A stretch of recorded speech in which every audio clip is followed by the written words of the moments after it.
Assalamualaikum warahmatullahi wabarakatuh. Halo, kami dari Kelompok 8 Pengujian C kuadrat. Statistika penelitian. saya Dea. Saya Reni. Saya Ratih. Saya Gilang. Kami dari kelas 7C PGSD. Bismillahirrahmanirrahim. Saya Dea Nuraini Fauziah akan menjelaskan mengenai pengujian C kuadrat. C kuadrat banyak digunakan dalam berbagai analisis, antara lain pengujian normalitas suatu data, pengujian kesetimbangan atau keseragaman suatu data, pengujian model logistik, pengujian ketergantungan, dan sebagainya. Skala data yang diperlukan dalam pengujian C kuadrat adalah nominal dan umumnya dalam bentuk frekuensi. Oleh karena itu, untuk data berskala ordinal, interval, dan rasio tidak dapat langsung dianalisis oleh C kuadrat, melainkan harus dibuat kategori terlebih dahulu baru dihitung frekuensi setiap kategori. Berikut ini akan disajikan penggunaan pengujian C kuadrat dengan variabel tunggal atau variabel 1. A. Pengujian satu variabel. Penggunaan pengujian C kuadrat pada variabel tunggal, prosedur yang dibandingkan adalah frekuensi yang muncul atau frekuensi observasi yang dilambangkan OI dengan frekuensi harapan atau frekuensi ekspektasi yang dilambangkan dengan EI. Nah, adapun rumusnya yaitu X kuadrat sama dengan sigma OI dikurang EI per EI, di mana X kuadrat adalah C kuadrat, OI adalah frekuensi observasi, EI adalah frekuensi harapan atau teori, DK atau derajat kebebasan adalah K-1. Kriteria pengujian adalah tolak H0. Jika X kuadrat lebih dari X kuadrat, 1 min alfa, K-1, dan lainnya H0 diterima. Dengan alfa yaitu taraf nyata pengujian. Di sini ada contoh yaitu peneliti ingin menguji apakah terdapat perbedaan frekuensi mengenai pendapat guru terhadap ujian nasional atau UN dalam menentukan kelulusan siswa di SD. Berdasarkan hasil pengumpulan data diperoleh sebagai berikut. Ada 3 pendapat yaitu tabel pendapat setuju, ragu-ragu, dan tidak setuju. Dengan setuju frekuensinya adalah 18, ragu-ragu frekuensinya 20, tidak setuju frekuensinya 46 dengan jumlah keseluruhan yaitu 84. Hipotesis penelitiannya yaitu H0, tidak terdapat perbedaan pendapat antara frekuensi observasi dengan frekuensi harapan terhadap UN dalam menentukan lulusan siswa di SD. H1, terdapat perbedaan pendapat antara frekuensi observasi dengan frekuensi harapan mengenai UN dalam menentukan lulusan siswa di SD. Hipotesis statistiknya yaitu hipotesis 0 berbanding dengan mu1 sama dengan mu2. Hipotesis 1 berbanding dengan mu1 tidak sama dengan mu2. Nah, di sini ada jawaban dari soal yang tadi telah terlihat oleh kita, ada tabel. Di sini ada tabel pendapat OI, EI, OI dikurang EI, OI dikurang EI dikuadratkan, lalu di sini ada OI dikurang EI dikuadratkan dibagi dengan EI. Di situ tidak tertulis ya, maaf. Nah, tadi frekuensi observasinya itu yang setuju ada 18, ragu-ragu ada 20, tidak setuju ada 46 dengan jumlah keseluruhan yaitu 84. EI ini rumusnya yaitu OI dibagi dengan K, yaitu 84 dibagi dengan 3 sama dengan 28. Untuk OI dikurang EI yaitu 18 dikurangi 28 adalah min 10, 20 dikurangi 28 adalah min 8, 46 dikurangi 28 adalah 18. Untuk OI dikurang EI kuadrat yaitu min 10 kuadrat adalah 100, min 8 kuadrat adalah 64, 18 kuadrat adalah 324. Untuk OI kurang EI dikuadratkan per EI adalah 3,571 untuk setuju, 2,285 adalah untuk ragu-ragu, 11,571 untuk tidak setuju dengan jumlah keseluruhan yaitu 17,427. Telah kita lihat yaitu C kuadrat hitungnya yaitu ada 17,427. Untuk C kuadrat tabel sendiri ini kita lihat yaitu tadi rumusnya 1 dikurangin alfa lalu K-1.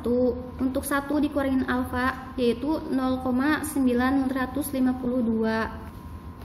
Mohon maaf ada kesalahan penulisan, jadi C kuadrat tabel yaitu 1 min alfa lalu K-1.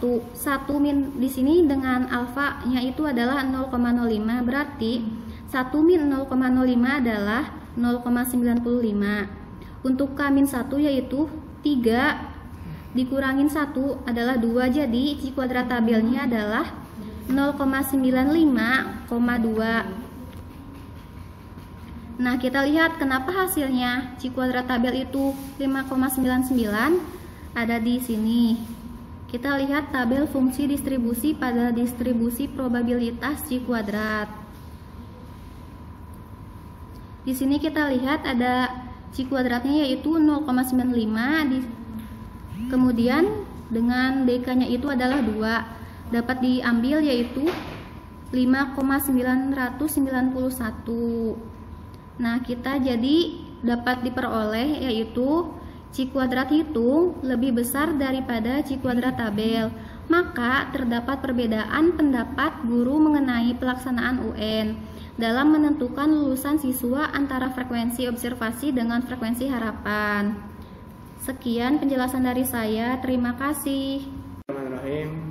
Assalamualaikum warahmatullahi wabarakatuh. Saya Gilang Maulana Gunawan akan mempresentasikan mengenai pengujian kontingenal baris B.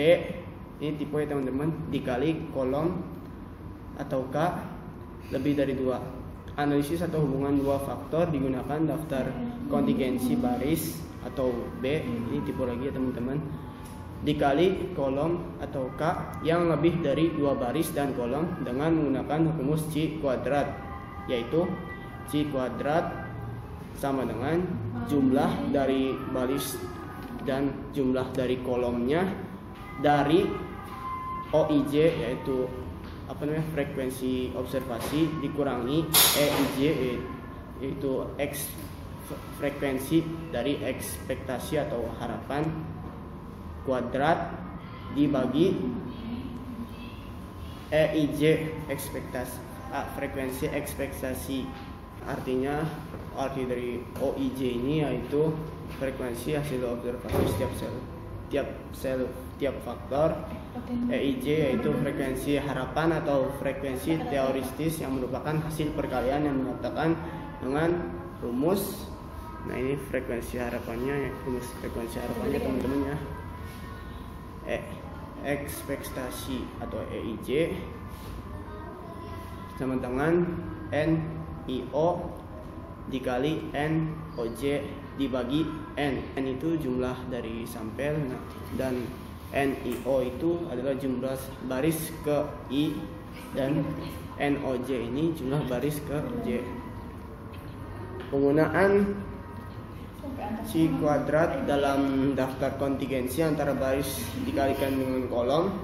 Perhitungan yang dipakai adalah frekuensi pada setiap sel atau kategori observasi dan harapan atau ekspektasi yang dikenal dengan frekuensi teoretis. Misalkan penelitian mengambil sampel acak berukuran N. Hasil pengukuran terhadap sampel terdiri dari 2 faktor, yaitu faktor 1 dan faktor 2. Nah, faktor 1 ini tentang atas B klasifikasi sama dalam kurung I sama dengan 1, 2, 3 dan seterusnya B dalam kurung, dan faktor 2 terbagi atas K klasifikasi K kolom klasifikasi dalam kurung K sama dengan 1, 2, 3 dan seterusnya kurung tutup. Hasil pertemuan B dikali K atau baris kali kolom dinyatakan dengan OIJ, yaitu frekuensi observasi. Untuk memberikan gambaran yang jelas dapat dilihat dengan sebuah daftar kontingensi baris kali kolom sebagai berikut.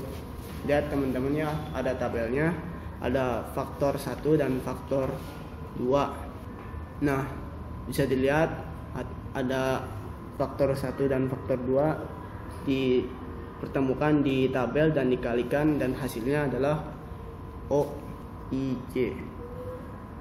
Ada nomor-nomornya teman-teman. Bentuk pasangan hipotesis yang diuji adalah, maaf ini tipe ya teman-teman, H0 itu kedua faktor yang tidak terdapat kaitan atau hubungan, dan yang H1-nya terdapat hubungannya ya teman-teman. Pengujian menggunakan pendekatan yang didasarkan pada data frekuensi atau banyaknya data yang diharapkan secara teoritis dan tidak menggunakan data sesungguhnya atau data asli. Kriteria yang digunakan sebagai penolakan atau penerimaan hipotesis adalah tidak menerima H0 jika C kuadrat hitung lebih besar daripada C kuadrat tabel, dan menerima H0 hipotesis 0 jika C kuadrat hitung lebih kecil daripada C kuadrat tabel. Ya, bisa dilihat ya teman-teman rumusnya. Taraf nyata sama atau alfa, dan derajat kebebasan distribusi C kuadratnya adalah B-1 dikali K-1 baris dan kolom. B sama K itu baris dan kolom ya teman-teman. Contoh, seorang peneliti akan melihat keterkaitan antara prestasi siswa dengan keadaan sosial ekonomi orang tuanya. Prestasi siswa terbagi menjadi 3 klasifikasi, yaitu tinggi, sedang, dan rendah. Sedangkan keadaan sosial ekonomi terbagi menjadi 3, yaitu kaya, sedang, dan miskin. Untuk mengisi frekuensi kolom masing-masing dilakukan dengan memasangkan kedudukan siswa ke dalam klasifikasi prestasi dan kondisi ekonomi orang tua.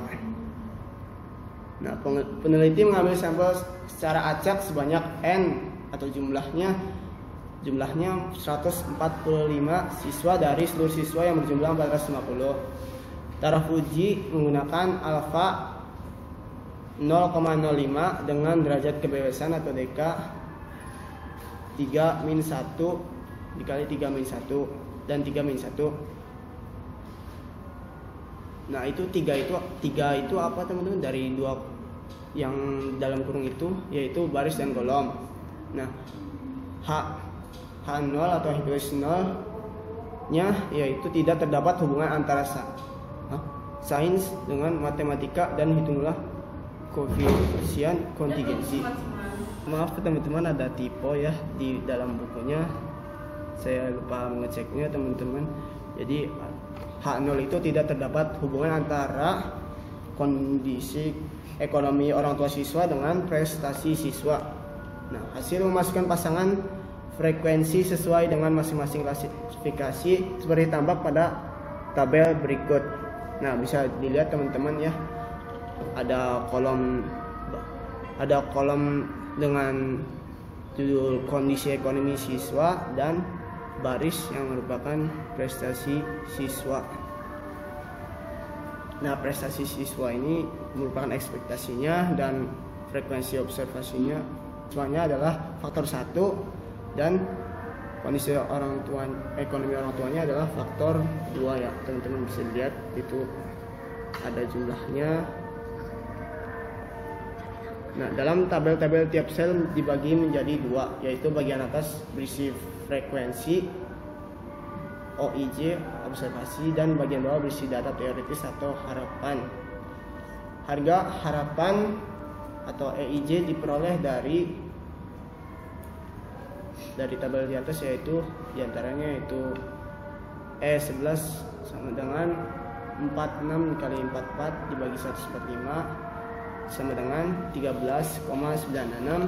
Kemudian E12 sama dengan 47 kali 44 dibagi 145 sama dengan 14,26. Nah, ini maksudnya yaitu bisa dilihat di rumus EIJ yang sebelumnya dibahas tadi. Nah, ini cara menghitungnya bisa dilihat sendiri teman-teman dari tabel di atas. Oke, kita lanjutkan. Setelah itu baru kita hitung C kuadrat hitungnya dengan menggunakan rumus C kuadrat sama dengan jumlah baris dan kolom dari OIJ dikurangi EIJ kuadrat dibagi EIJ. Nah, dengan menggunakan data tabel di atas maka perhitungan diperoleh hasil berikut. Jumlah baris dan kolomnya OIJ tersebut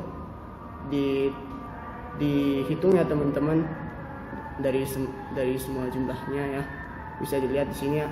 Jadi hasilnya dari angka-angka tersebut hasilnya adalah C kuadrat adalah 8,6. Yang diuji adalah yaitu hipotesis nolnya tidak terdapat hubungan antara prestasi siswa dengan kondisi sosial ekonomi siswa. Hipotesis satunya yaitu terdapat hubungan antara prestasi siswa dengan keadaan sosial ekonomi orang tua siswa. Dengan alfa yang bernilai atau sama dengan 0,05 dan derajat kebebasan sama dengan 3 min 1 dan 3 min 1. Ya, 3 itu apa teman-teman? 3 itu baris dan kolom dan dikurangi 1 sama dengan 4. Diperoleh harga C kuadrat tabel atau C kuadratnya yaitu 0,95 dikali 4 sama dengan 9,49. Berdasarkan kriteria pengujian yang digunakan, maka C kuadrat hitung lebih kecil dari C kuadrat tabel. Maka hipotesis 0 diterima dan hipotesis 1 ditolak, sehingga dapat disimpulkan tidak terdapat hubungan antara prestasi dengan keadaan sosial ekonomi orang tua. Ada kalanya ingin diketahui derajat hubungan antara faktor yang satu dengan faktor lainnya, dihitung dengan koefisien kontingensi C, yaitu dengan rumus C sama dengan akar C kuadrat dibagi C kuadrat tambah N. Dari hasil perhitungan diperoleh C kuadrat sama dengan 8,6 dan N sama dengan 145. Maka diperoleh harga C yaitu akar 8,6 dibagi 8,6 ditambah 145 sama dengan 0,02. Jadi koefisien kontingensinya yaitu kontingensinya yaitu 0,02. Nah, harga koefisien kontingensi C perlu dibandingkan dengan harga maksimum untuk menilai derajat hubungan antara faktor. Harga C maksimum dapat dihitung dengan rumus yaitu C max sama dengan akar M dikurangi 1 dibagi M.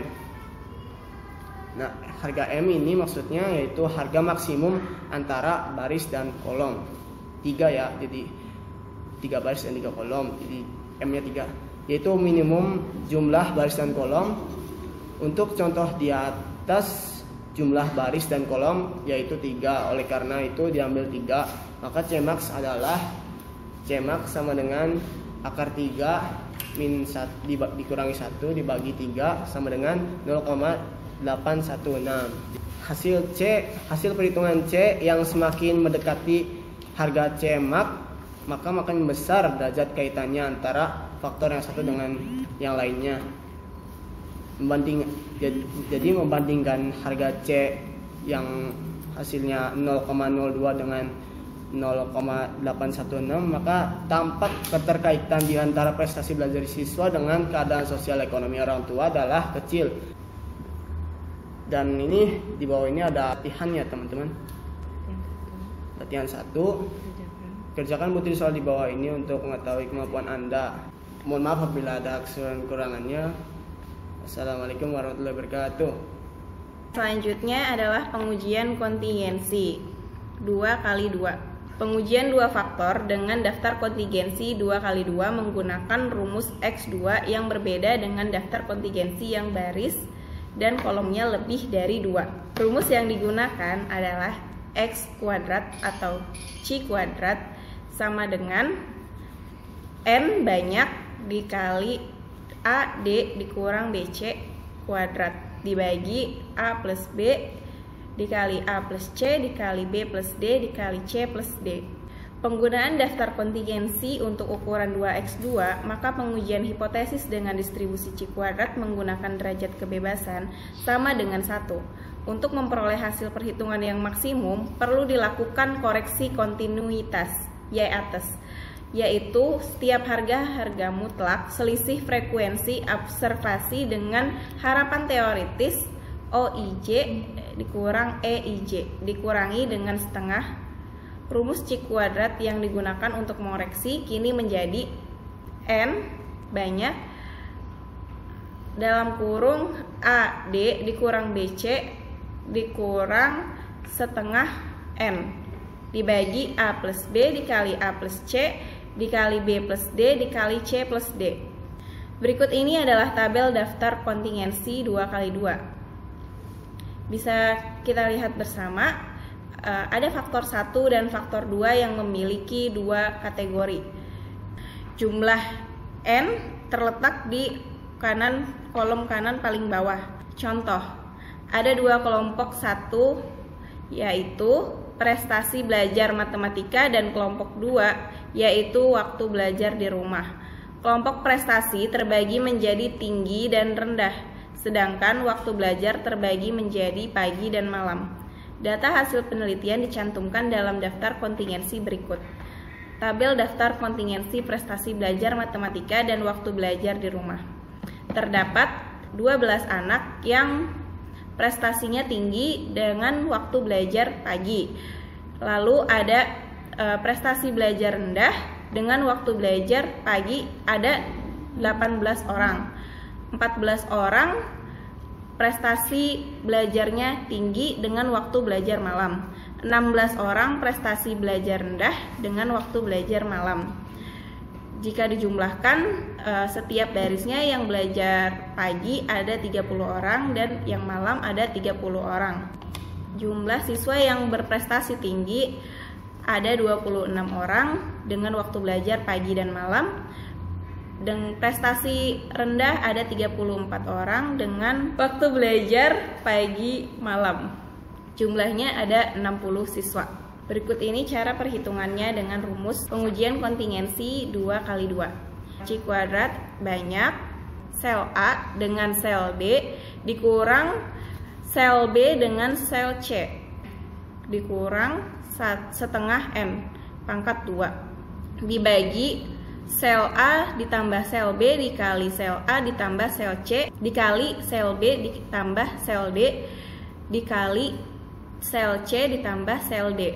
Jika dimasukkan angka akan menjadi C kuadrat sama dengan 60 banyak dari jumlah total dari data.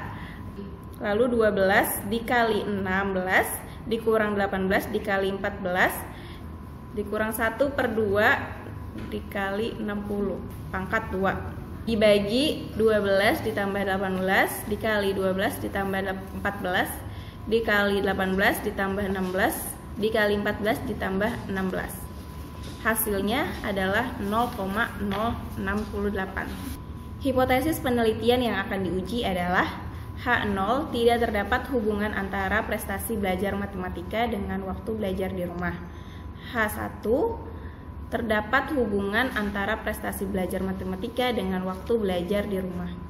Taraf nyata alfa sama dengan 0,95 dan derajat kebebasan sama dengan 1, maka diperoleh harga C kuadrat tabel dalam kurung 0,95,1 sama dengan 3,84. Berdasarkan kriteria pengujian hipotesis yang digunakan, diperoleh harga C kuadrat hitung kurang dari C kuadrat tabel, maka H0 diterima dan H1 tidak dapat diterima, sehingga disimpulkan tidak terdapat hubungan antara prestasi belajar matematika dengan waktu belajar di rumah. Bismillahirrahmanirrahim. Di sini saya Reni akan menjelaskan mengenai latihan 1. Yang pertama itu ada soal di mana seorang peneliti menghubungkan mata pelajaran sains dengan matematika. Hubungan ini dilihat dari prestasi pada kedua mata pelajaran tersebut dan prestasi terbagi menjadi 3 klasifikasi, yaitu tinggi, sedang, dan rendah. Untuk mengisi frekuensi kolom, masing-masing klasifikasi dilakukan dengan memasangkan kedudukan siswa dalam klasifikasi prestasi tinggi, sedang, dan rendah. Peneliti mengambil sampel secara acak sebanyak N sama dengan 200 siswa dari seluruh siswa yang berjumlah 450. Taraf nyata uji menggunakan alfa sama dengan 0,05 dengan derajat kebebasan yaitu 3-1 dikali 3-1. Frekuensi data untuk masing-masing klasifikasi atau kategori buatlah sendiri dan ujilah hipotesis yang menyatakan tidak terdapat hubungan antara sains dengan matematika. Di sini kita buat dulu, diketahuinya itu ada sampel acak sebanyak N sama dengan 200 siswa dari seluruh siswa yang berjumlah 450 siswa. Kemudian di sini juga ada taraf uji menggunakan A sama dengan 0,05 dengan derajat kebebasan atau DK itu 3-1 dikali 3-1. Pertanyaannya itu, buatlah frekuensi data untuk masing-masing klasifikasi atau kategori dan ujilah hipotesis yang menyatakan tidak terdapat hubungan antara sains dengan matematika. Dijawabnya itu hasil memasukkan pasangan frekuensi sesuai dengan masing-masing klasifikasi seperti tampak tabel seperti ini.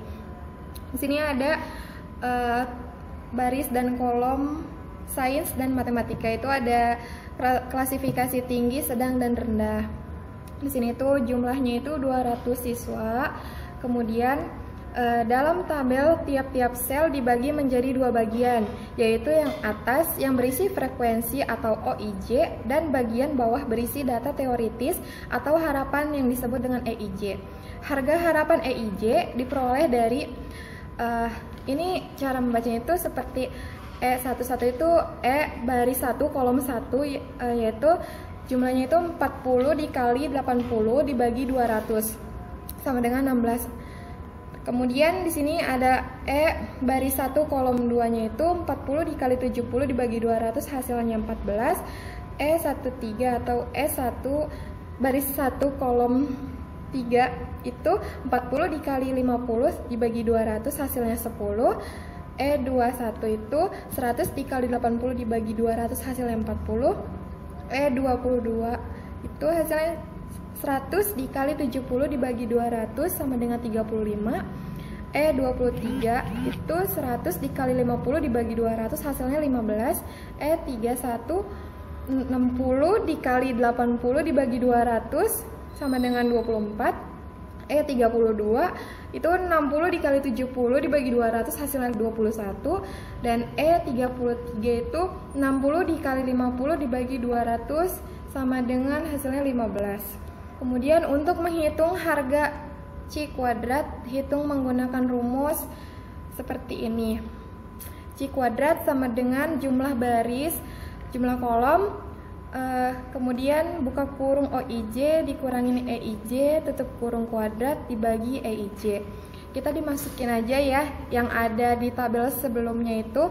Di sini ada C kuadrat atau X kuadrat itu 8 dikurangin 16 dikuadratkan dibagi 16 dijumlahkan dengan 44 dikurangin 40 kuadrat dibagi 40 kemudian dijumlahkan dengan 28 dikurangin 24 kuadrat dibagi 24 kemudian ditambah 21 dikurangin 14 kuadrat dibagi 14 dijumlahkan lagi dengan 35 dikurangin 35 kuadrat dibagi 35 ditambah 21 dikurangin 25 kuadrat dibagi 25 ditambah 28 dikurangin 24 kuadrat dibagi 24 dan ditambah 14 dikurangin 21 kuadrat dibagi 21 ditambah 18 dikurangin 15 kuadrat dibagi 15 Dan didapat hasilnya itu C kuadrat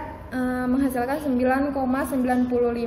Kemudian di sini hipotesis penelitian yang akan diuji adalah H0 tidak terdapat hubungan antara sains dengan matematika dan H1 terdapat hubungan antara sains dengan matematika dengan alfa sama dengan 0,95 dan derajat kebebasan atau DK itu 3-1 dikali 3-1 itu hasilnya 4. Diperoleh harga X2 atau C kuadrat tabel atau C kuadrat tabel 0,954 sama dengan 9,49.